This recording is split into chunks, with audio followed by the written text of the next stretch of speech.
John is the Harold M. Breedy Professor of Business Administration, at Harvard Business School. When I sent out the invite for this conference, you got to see that John is a very, esteemed star marketing professor, in terms of number of publications, the work he's done, the impact, his service to the community in terms of editorial awards. And John is talking to us about sort of, consumer reactions to big data, regulations to this, and how the world is changing in terms of how we innovate and learn from big data. So thank you, John, for being with us. Thank you.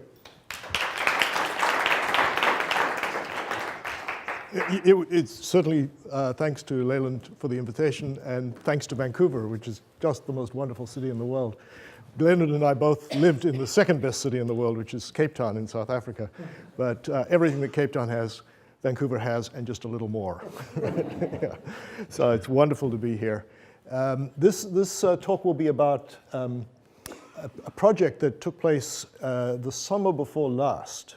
So I apologize for it being a little rusty, but I found that what we found in that study was sufficiently interesting to me that it's continued to spark a lot of thinking in this direction, and is leading toward the idea of a course in the MBA program structured on this topic.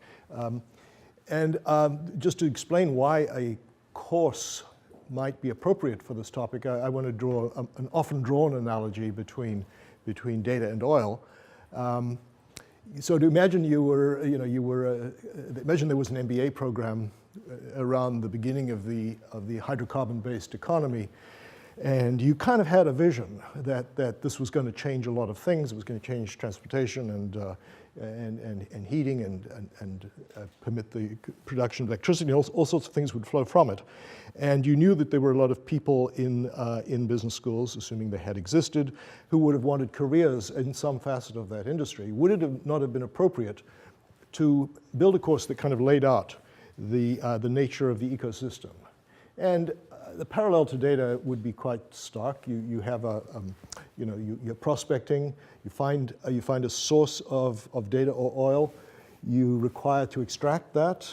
ETL is, of course, the term of art in data: extract, load, and transform. But extraction and refining is the equivalent in oil.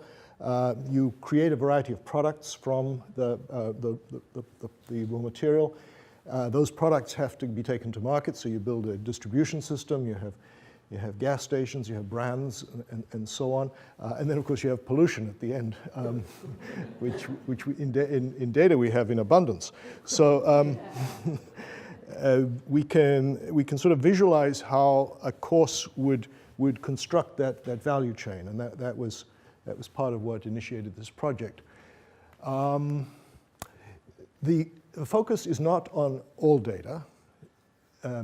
And that's a serious limitation for the purposes of preparing students. It means this is not, in my envisioning of it, a big data course per se. It's a personal data course. And personal data is where the edge is in this thing. Nobody's really too troubled by a world in which data itself is more abundantly useful as an economic resource. It seems like an unmitigated good thing. But personal data is a two-edged sword. Obviously, the invasion of privacy is the dark side of that. And I will try to be relatively agnostic. I'll try, but I'll fail. Because I got to say, it'll emerge. My prejudices will emerge, but keep in mind, I try to suppress them. So a personal data ecosystem is a system of firms that collects and applies data about individuals on behalf of sellers to the task of finding and cultivating buyers. And just a word about data about individuals. It's generally classified as personally identifiable data and pseudonymized data, PII and PI. Personally identifiable data is data that permits you to go to the person at a physical address, identifies that person relatively uniquely and persistently for months, years, sometimes decades at a time. That PII will persist. Pseudonymized information is a much more transitory form of identification, but it nevertheless meets the basic test of identifiability. I like this definition because it hadn't occurred to me, but the definition of anonymity, which is obviously the absence of personal identity, the definition of anonymity is the inability to find a person on a subsequent encounter. So obviously it's not invisibility, you're present in the encounter, but you're anonymous if I can't get back to you at a later point or know you when you turn up later. So both of those forms of personal data defy that property. They permit recognition on a subsequent encounter. The difference is most obviously in the length of time between the encounters. Okay, so that's what we're looking at. The method was to value the system as a flow of payments. It has very much an accounting flavor to it. We were accounting for payments that we could observe in the published accounts of the companies in their SEC filings. And these are payments made by marketers for data-dependent services. And we subtract from that the money that those marketers gained by selling their own data. So it's a net transaction, and it's really easy to double count when you're doing this kind of exercise. So we made a rule that we would count payments by marketers and not the reciprocating revenues generated in the other direction. And it results from the sale of data, or to put it more generally, the flow of data. So we're only able, in this method, to see the value of data in exchange. When data is exploited within a firm, it's not available to audit. And I think that has very important strategic implications for the future direction of the industry and for entrepreneurship. And the services in general are marketing services, advertising, distribution, and the provision of consumer services. This picture sort of captures what we are trying to do. So we recognize there are a group of companies over here, a very large group of companies. In a sense, most companies today make some use of personally identifiable data for some of their business practices. There are the consumers and business buyers over there, and in the middle is the ecosystem that we studied. This is a collection of firms that exist to provide transactions on behalf of these companies. Now, some of these companies do the work themselves. So credit card issuers, for example, do a pretty good job of internalizing all of their personal data activity. And this has the effect that our estimate of the size of this economy will be understated.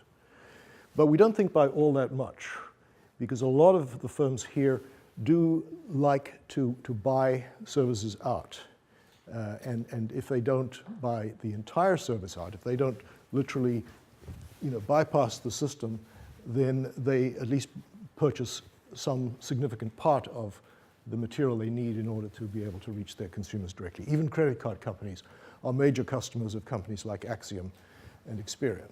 So you'll see how that unfolds. Okay, so there's a system. We're going to measure it literally by enumeration. We started with a list of about 3,500. I should mention the co-authors. So Peter Johnson at Columbia University was a co-author on this, and we had a team of about 5 people who worked with us to do a lot of the legwork, because as you'll see, it was quite laborious. And I should mention Leora Kornfeld was one of that team, because she is a former Vancouverite, known to Jan, and a participant in Mobile Muse for quite a while. Although this, remember, is the United States, so she made no use of insights into the equivalent economy in Canada.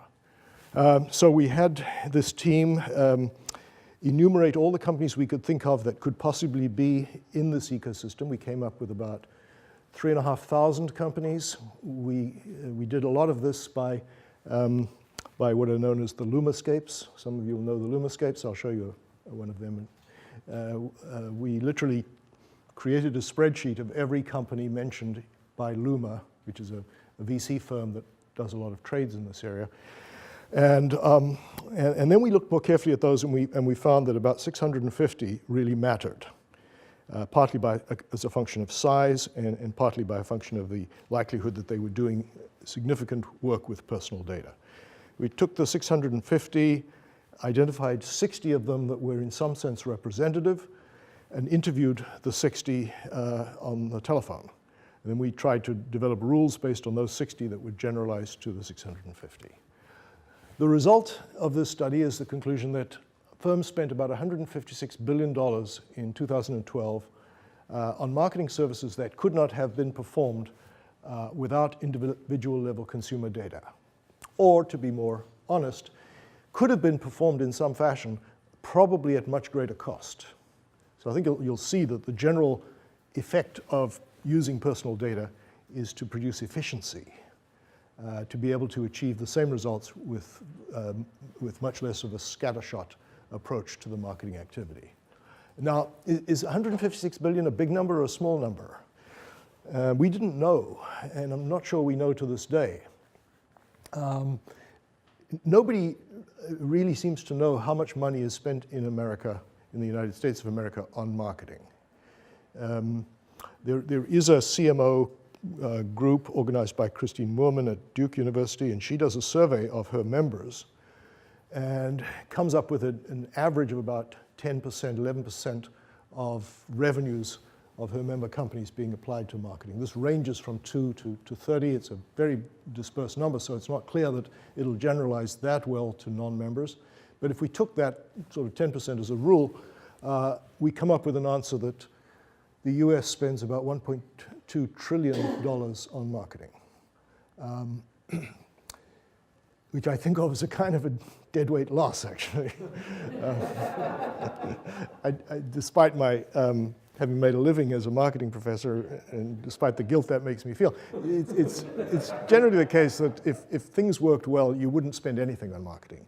The New York Stock Exchange does not spend a lot of time marketing individual securities. It doesn't say buy my IBM stock versus that one, because the market has achieved high levels of efficiency.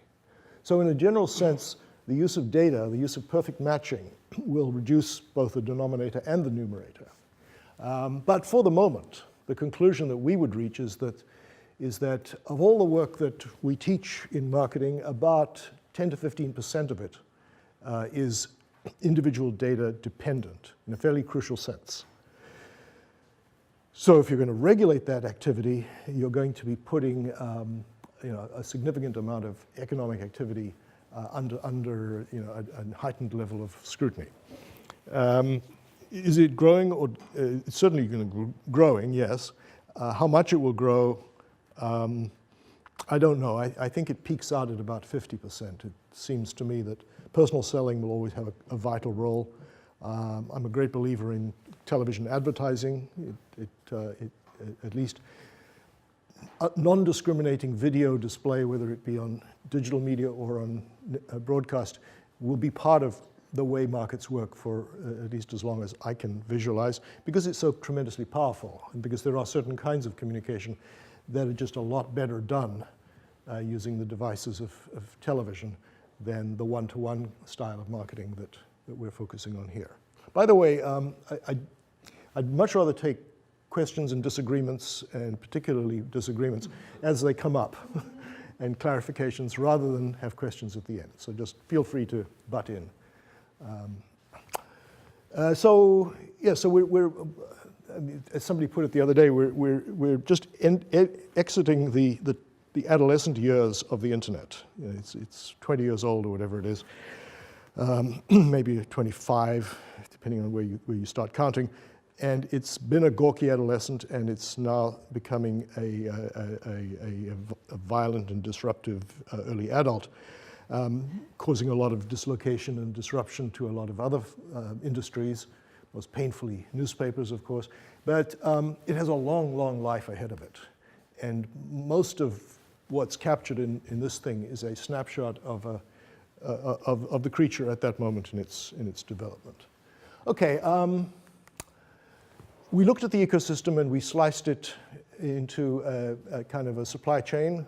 We saw firms that were concerned with deciding what the ecosystem should do for the clients. We saw firms that were concerned with delivering that to customers, and we saw this thing that we were most unsure about, the machinery that permitted the strategy to be executed through the customer-facing media. The media are, of course, very familiar to you. Search and display, and you're going to see that we also include mail and the phone. And then over here you get ad agencies, WPP being the most interesting, and you get a group of much smaller, but likely the meek who are about to inherit the earth, the direct agencies that are also part of that strategy process. Google would typically be? Yes. I thought Google would be enormous here, and you'll see that in a minute. Yeah. But implied in the idea that the post office is part of our economy is we sliced this way. We sliced an offline world using largely personally identifiable data, and we identified in this horizontal split the online community, which uses pseudonymized data. And the striking thing about looking at the two together is that you see how interdependent they are and to what extent they're not interdependent. Because this is a world that has existed for something like 150 years.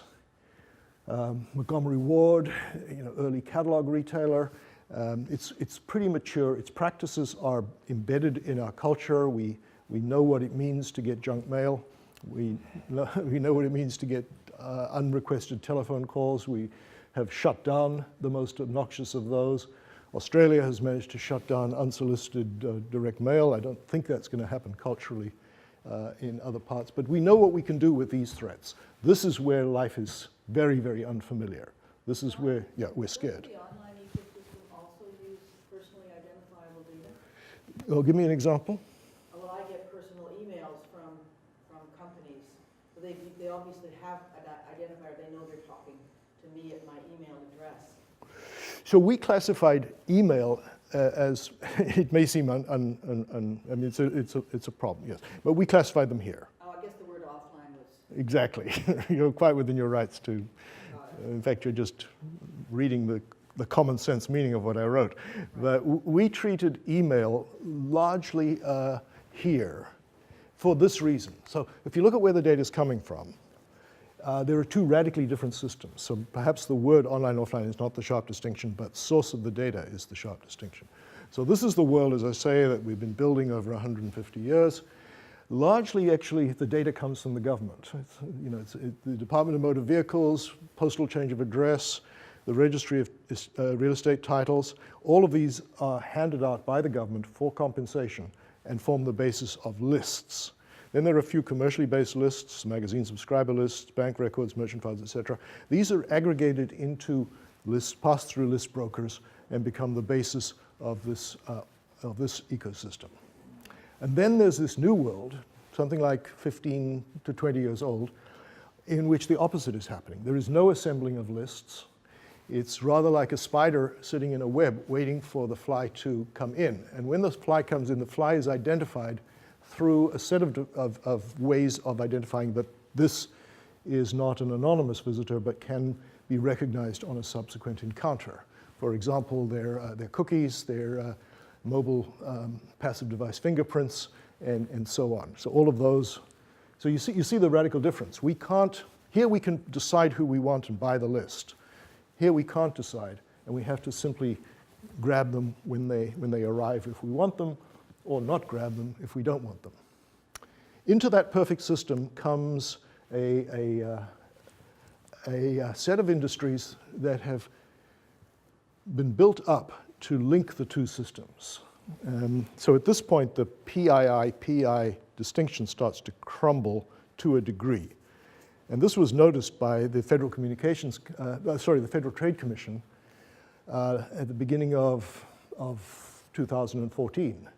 Because they saw that, sure, you could make an argument that we're used to this and that this is scary, but the two don't mix together. But then they saw a group of firms that were making the two worlds work together. And so over the course of 2014, they held hearings, and they brought in a list of companies, which was very helpful to us because we immediately made sure they were in our database. And they ask these companies to disclose their business practices and to explain why they shouldn't be regulated out of existence. Interestingly, in October, I think, of last year, they issued their report, and they did not call for the regulation of these people, which they called data brokers, and they referred to this practice as onboarding. Now, how onboarding operates is actually very simple. If you go to Match.com, which is a very important player in this space, you obviously register with a real name, so, and you're also cookied. So Match.com is an important source as a data broker, yeah. And there are a number of companies that have that property that they can be cookied, capturing their digital flow, and they can, and it's a requirement of business that you disclose your PII. So the companies that have been built up to exploit this are not Match.com themselves, but a set of companies that have got the technology in place to make these mergers. And I'll mention a couple by name later on. At this point, apparently, only about 15% of online traffic can be mapped to a physical identity. So the mapping is unreliable, and it's also not very persistent.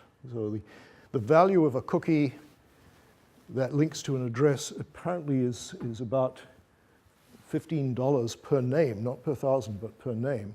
But it will only be valuable for about a month, 10 days to a month, because by that point, one of the links, the cookie or something will have changed. And be it within that period, the reason it's worth $15 is that name will be resold many, many, many times to people who want to give you a hypothetical example. Say you're Chase Bank and you've got a credit card holder who's inactive, and you want to reach them and see if you can activate them. Well, it's very helpful if you've got their physical address, if you can find their digital address so that you can recognize them when they appear on the web and talk to them through display ads or whatever. Maybe try to channel them to a website where you can speak specifically to them. So that would be an example where it's well worth Chase to buy the matching list of their customers and these pseudonymized people on the internet. This is the Lumascape stuff. There's lots of these things. This one's for commerce, this one's for display. They're completely useless, right? Unless you're one of those names, or you're someone buying the kinds of companies that are going on here. But Luma does this, I think, with a deliberate intention of making their services appear valuable. But notice the structure isn't all that different. So there's WPP, a strategist, and over here you've got Facebook. So when we come along, we just do it a lot more simply. So that's, I'm going to pause here for a second, because the conclusion I had at the end of the study was that we had unearthed the skeleton of the ecosystem. And in the sense that if you go to a museum of natural history and you run down the aisles from birds to mammals to amphibians or whatever you do, you see, and you're looking at the skeletons, you'll see that the skeletons of all mammal or reptilian creatures have important structural features in common. They generally have big bony structures here to carry weight, another big bony structure here to protect the brain, a lighter but pretty good structure around the vital organs. And then what happens as you go from a bird to an elephant is simply a change in the relative proportions of these essential elements of the structure. So what we think, or what we thought we had uncovered, was this skeletal structure of the ecosystem, so that as we think about this from an entrepreneurial point of view or from an institutional point of view, we can sort of imagine where the innovation is going to glom onto the skeletal structure. So to some extent, what I showed you earlier was based on this analysis. So you'll see here we have a concentration of consumer-facing functions, here strategic, and then we have these machinery functions. And the most important thing to make to say about the machinery is that it divides into two groups with similar functions, but very different methods. So customer targeting is the set of players that work with data that comes in this direction, and then audience selection is the set of institutions that work with data that goes in the opposite direction. So the audience selection job is to play the role of the spider in the web and decide when someone arrives on a website, do we want them or do we not want them? So these are the players. So there's, of course, Google, absolutely dominant in search and mobile. Facebook really only gets a look in on display, and mobile is in the hands of Google for advertising purposes. So that represents visually the magnitude of the Google dominance of the space at the moment. Down here you have, interestingly, these players are quite large, and these squares to some extent represent magnitude, approximately, not very well. But firms like Catalina, dunnhumby, Convergesys are companies that run loyalty programs. And loyalty programs are very, very powerful elements of this data system because they combine transaction data with access data. Then you have the US Postal Service and Quad Graphics. Quad Graphics is on that slide because it does variable printing. It'll print special issues of Time magazine just for golfers, and it'll print catalogs in multiple varieties. And in that sense is tailoring the message to data about the recipient. Dial America is part of the phone system. There are a number of email marketers which, to the point you raised, we have listed as part of the data system because they're really fed by lists of email addresses. These companies are all old world companies, with the exception of Salesforce, I think.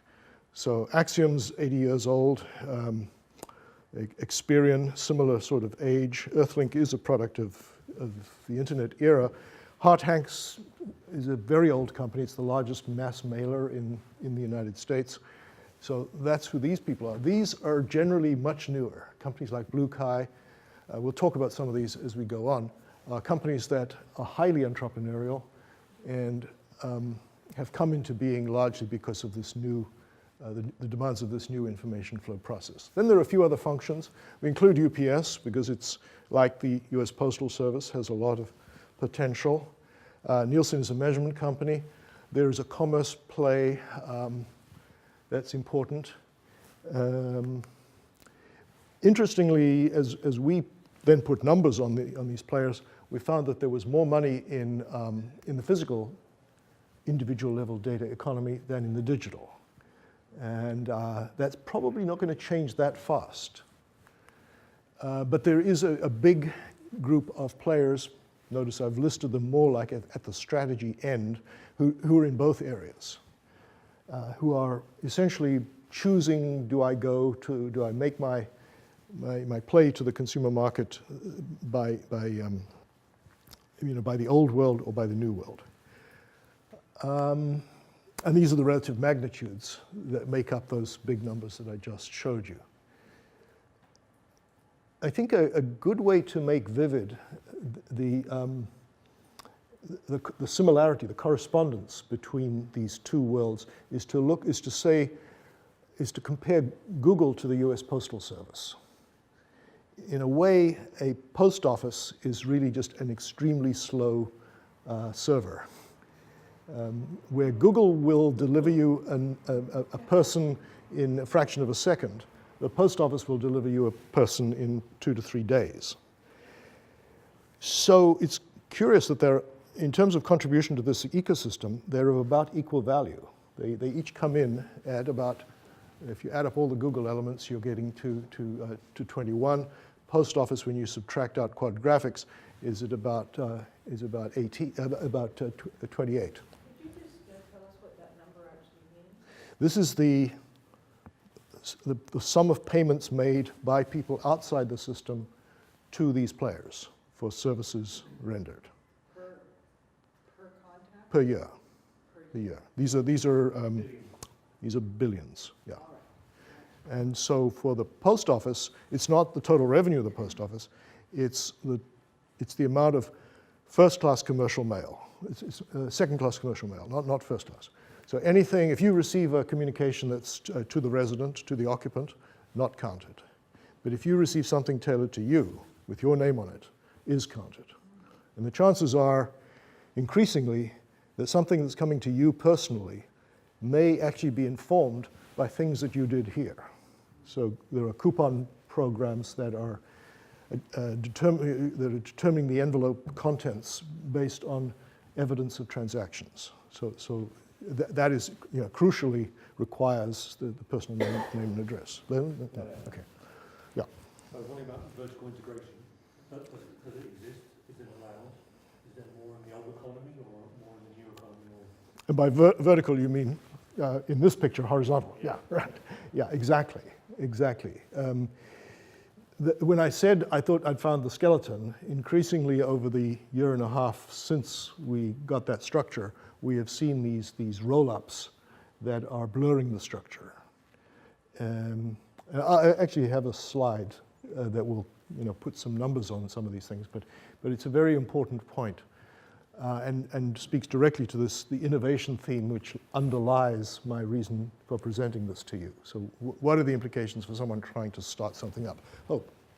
Okay, can you walk me through, this is super fascinating to me, and I'm a Starbucks addict, and so I have the app, but it's connected also to, it sends me mail to my house, it sends me email, it sends things to my work, which I've never told them, and then Never told them? I've never told them, but they must have got it from the email because I have a signature file.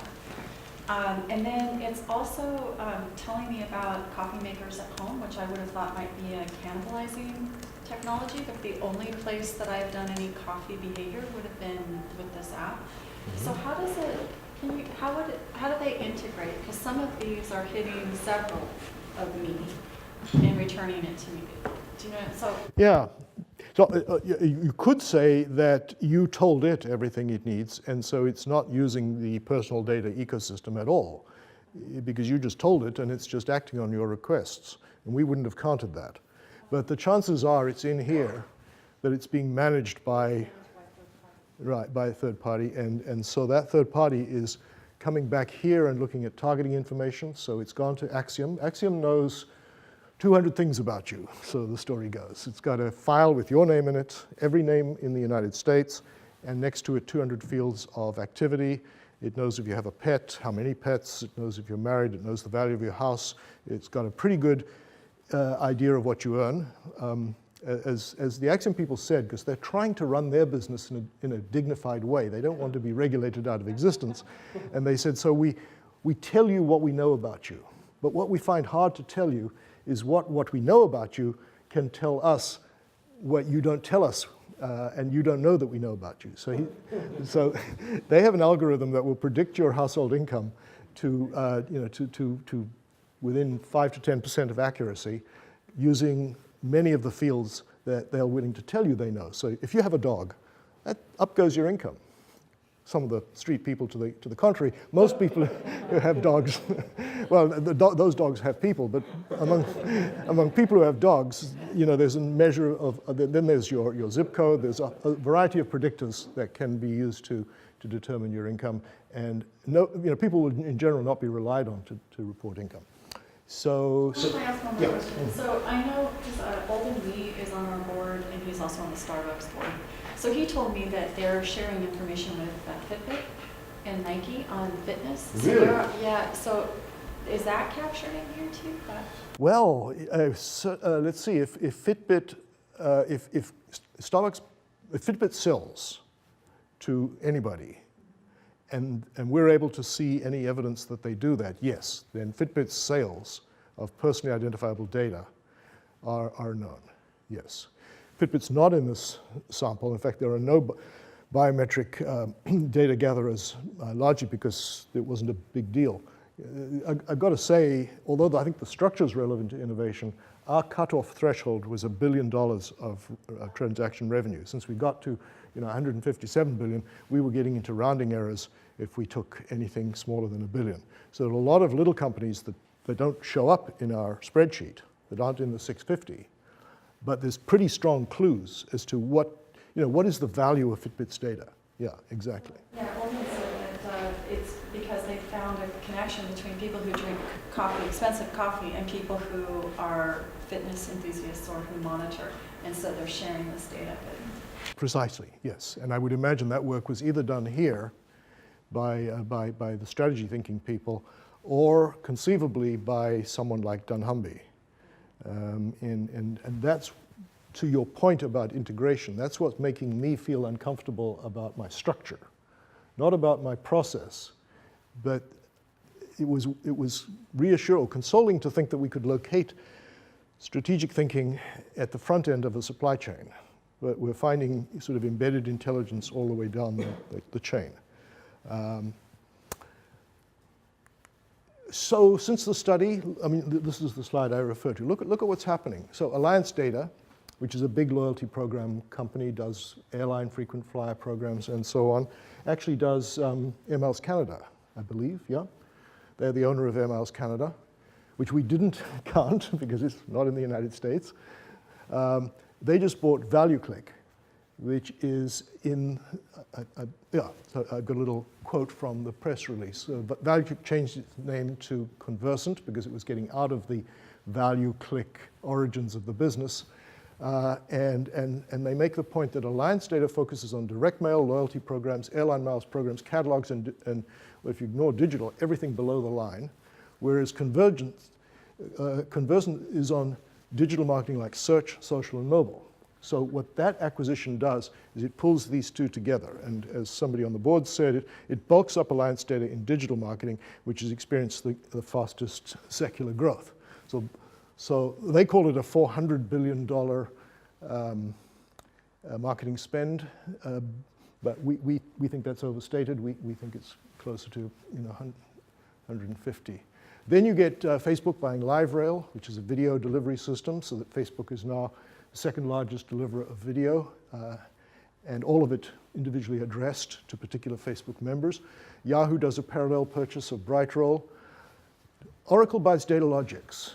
So Datalogics is the most, to my mind, the most interesting company in this space. And I watched it grow because it was founded by the guy who was once an employee of Air Miles Canada, went on to run Nectar in the UK. I wrote a case on Nectar, so I got to know him. He came back to the United States, lives in Boston, and told me that he had this ambition to roll up all the loyalty programs of all the supermarkets in the United States. And that would have been the moment at which you would have called him an entrepreneur. So he went out and he did it. And he now has every single loyalty program pingable on a daily basis. So then he goes to Facebook and says, do you want to know if your ads are working? Link up with us and we will tell you if 3 weeks after you ran an ad on Facebook, the people who received the ad purchased more of the consumer products that you purchased. So in my view, the first true closed-link marketing system, the first time we had true accountability at the level of transaction. Datalogics was of great interest to a lot of companies. It was eventually won sort of at auction by Oracle. And Oracle didn't figure that large in our space. So this is a major move by Oracle, along with a couple of other acquisitions they've made, into the personal data ecosystem. Datalogics was in the crosshairs of the Federal Trade Commission in that work that I talked about, where they were bringing people in. Datalogics had to come in a couple of times, and yet it passed scrutiny and was acquired with no perceptible damage to their value. Telstra, the Australian telecommunications company, buys Oola. That's interesting because telecommunications didn't figure very large in our study, because when we talked to telecommunications companies, they denied that they had any interest in selling the data that they possess. And if someone says they don't sell... They've been around the block on this one. Is that right?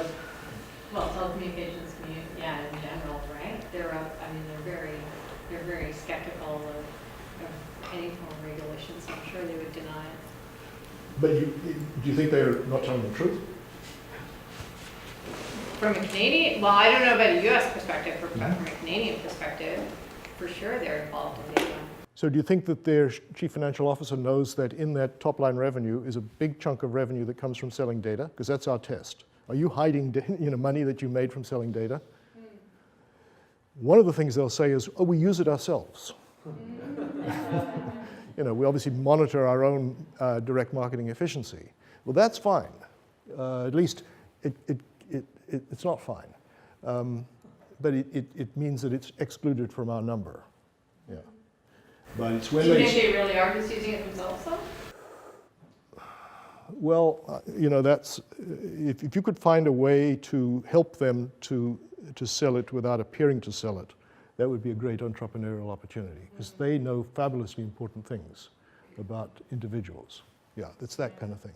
Now, this Tesco buying Sociomantic is interesting because Sociomantic is part of dunnhumby, which is part of the loyalty program management industry. And so what's happened is Tesco is now running, it owns dunnhumby. It's now doing its own internal. So something that was marketplace has now come internal. And then more fascinating is this week, there's a lot, and probably for the last month, there's been a lot of speculation that WPP is going to buy dunnhumby. I've heard from people like Netflix that they don't sell our data.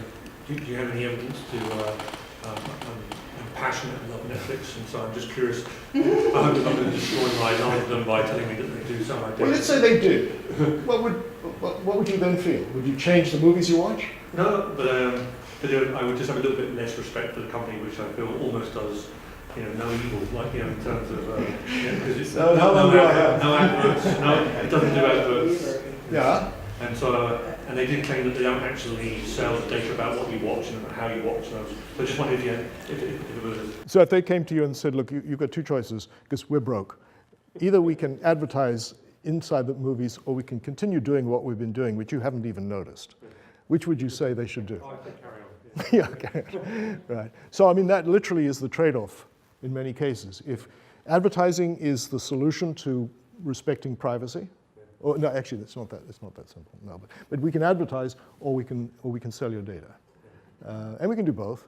But advertising is intrusive, and selling data is innocuous. So I don't know. Just a couple of thoughts about Canada, because I'm very intrigued, and I think is a great research topic in the Canadian approach to this sector. So these are a few companies that I think in every case are in the personal data ecosystem. And yeah, right. Yeah, Mobify is a mobile news spin-off. I think that's correct. And they're not in our study, obviously, so I haven't got, we haven't done due diligence on these companies. But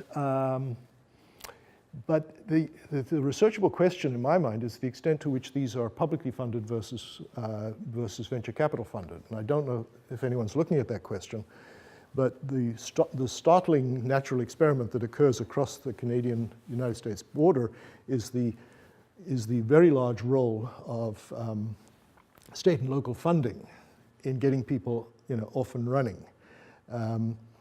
So, and the pros and the cons of that approach. So on the one hand, it's exhilarating for a young entrepreneur to be able to seek funding on extremely attractive terms, as opposed to the American practice of selling your soul to an angel investor.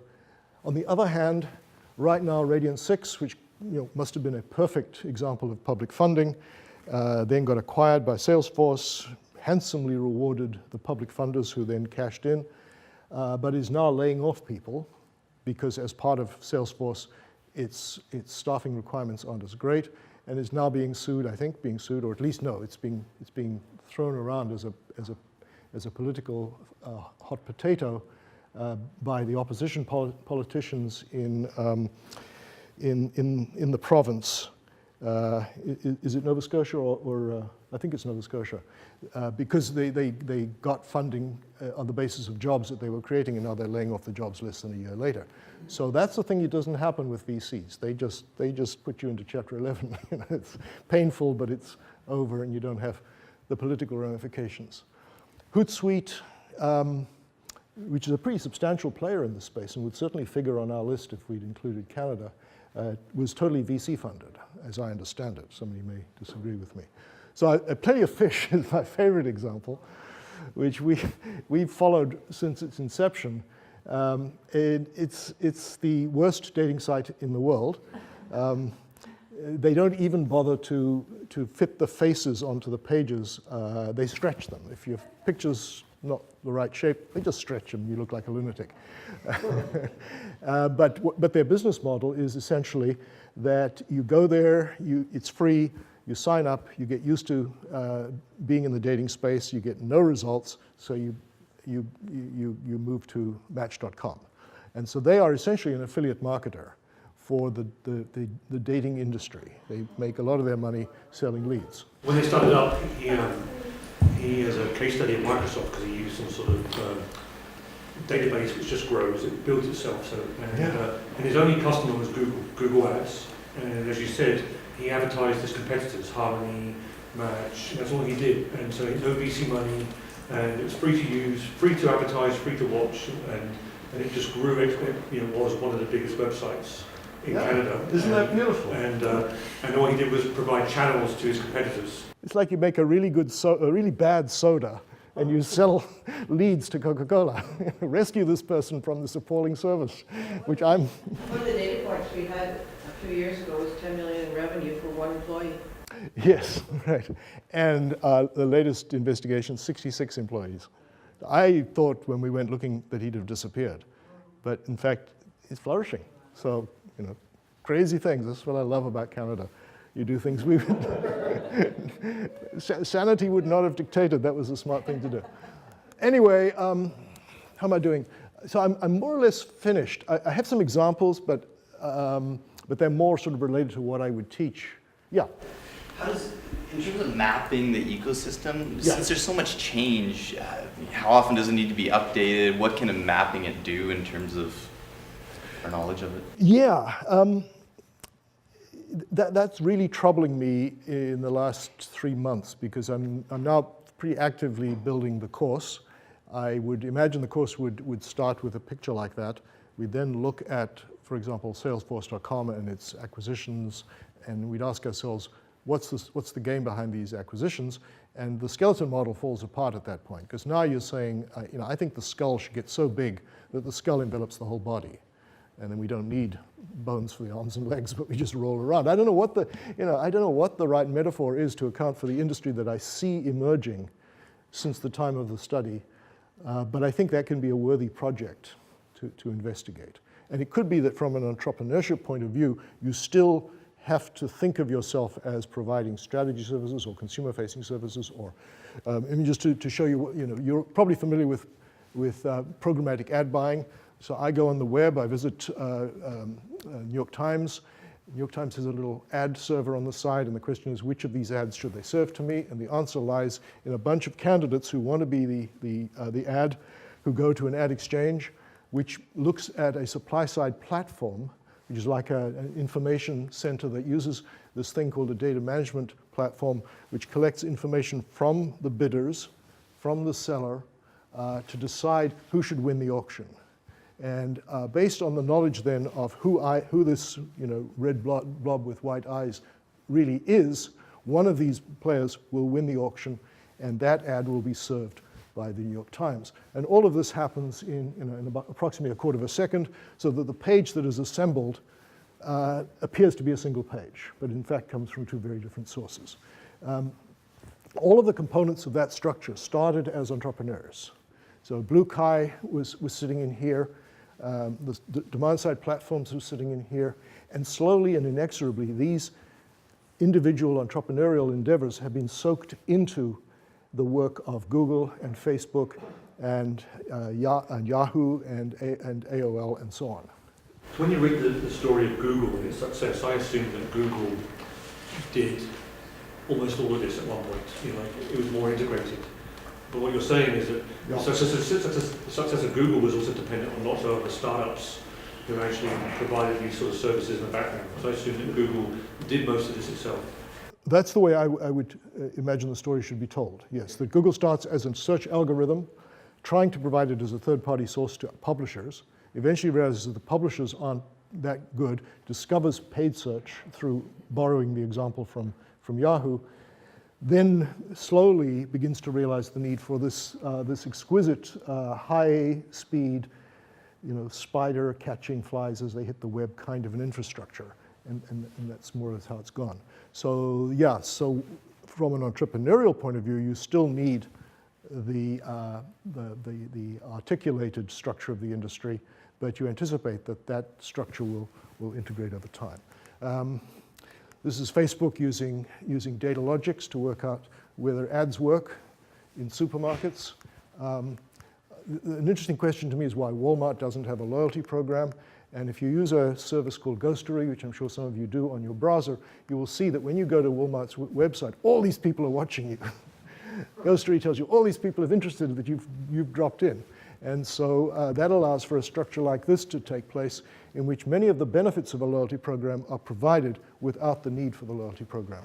I don't completely understand it because it seems like there are holes in that data set, and then just to the post office versus Google, it's not speed.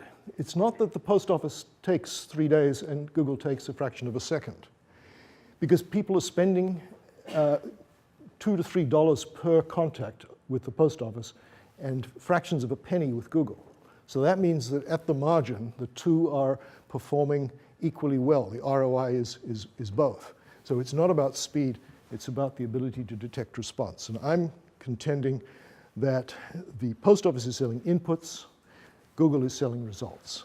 And so if I could run the post office, I would want to have you auction, when you wanted to send out mail, you would have the opportunity to auction for that household.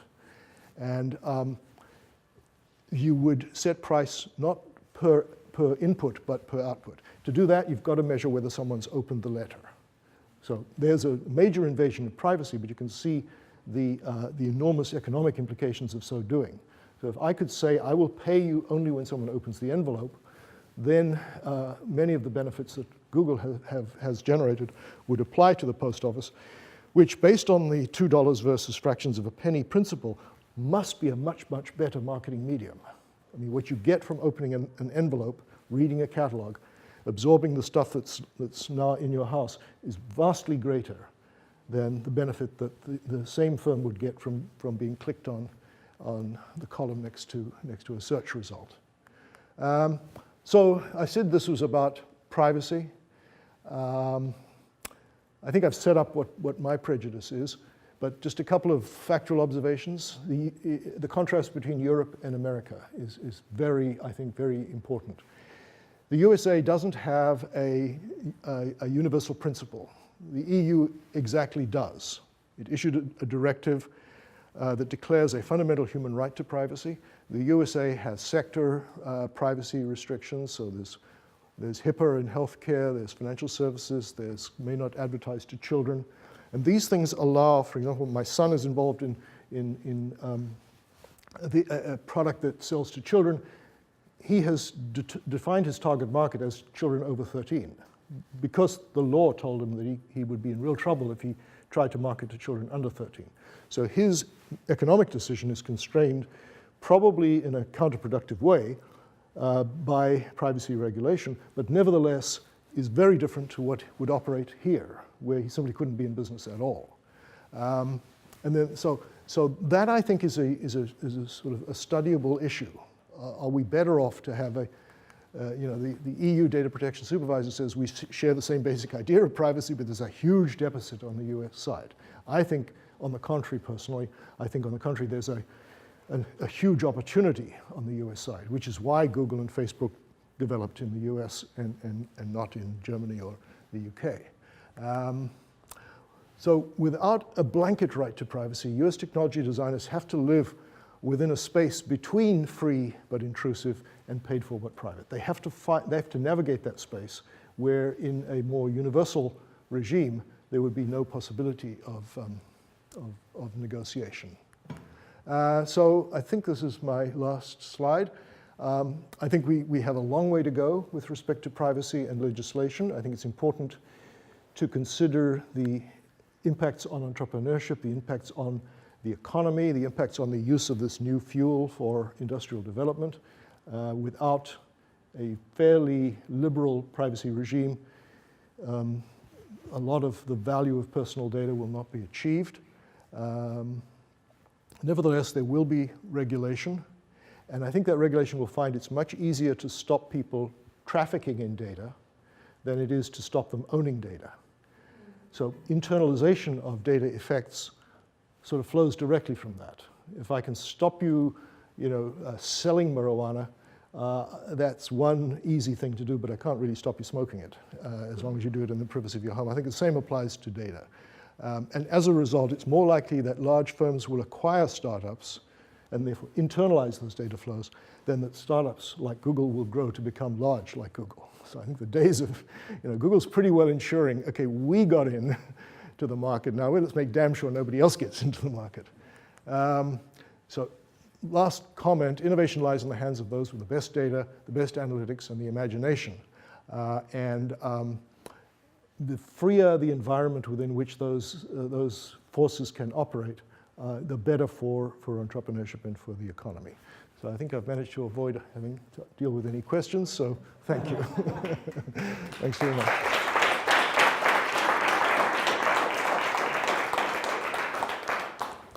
We do have a few minutes. If there are any final questions? Yeah. Does the different privacy legal framework in Europe versus U.S. result in some activities being legal in the U.S. and illegal in Europe and vice versa? Most definitely, most definitely. And that presents enormous problems for people operating in both economies. And there's a lot of lobbying by American firms of the EU because the EU is contemplating a new privacy regime, and likely, I think, I don't know, more onerous. So for example, the right to be forgotten is a colossal burden on Google. And Google's doing its best to show how inconvenient it is by obliging everybody who wants their past forgotten in America, in Europe, but making it freely available in America. So all you need is a VPN to find out what's really going on. So in a world where data wants to flow freely, these barriers are presenting enormous problems.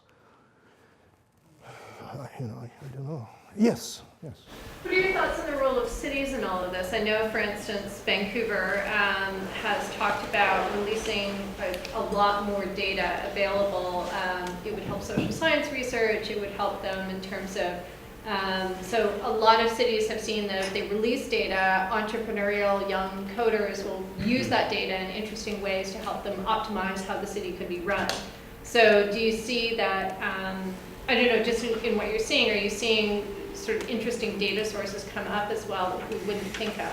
For instance, I wasn't aware that I don't know that they do it in Canada, but I wasn't aware in the US that they sell your driver's license data. Oh, that's a very important data source. So do they sell tax data or property tax data, or those kinds of things as well? Yeah, so income tax data is the subject of a specific law, so that's part of the patchwork. I like your question a lot. I think the more decentralized the area of jurisdiction is, the more you can have natural experiments, and the more a city that has high privacy has to explain to its citizens why it has low economic productivity, assuming that's the outcome, which I predict it is. So right now, in the spirit of your example, Uber has cut a deal with the city of Boston to make Uber data available to the city for traffic planning purposes.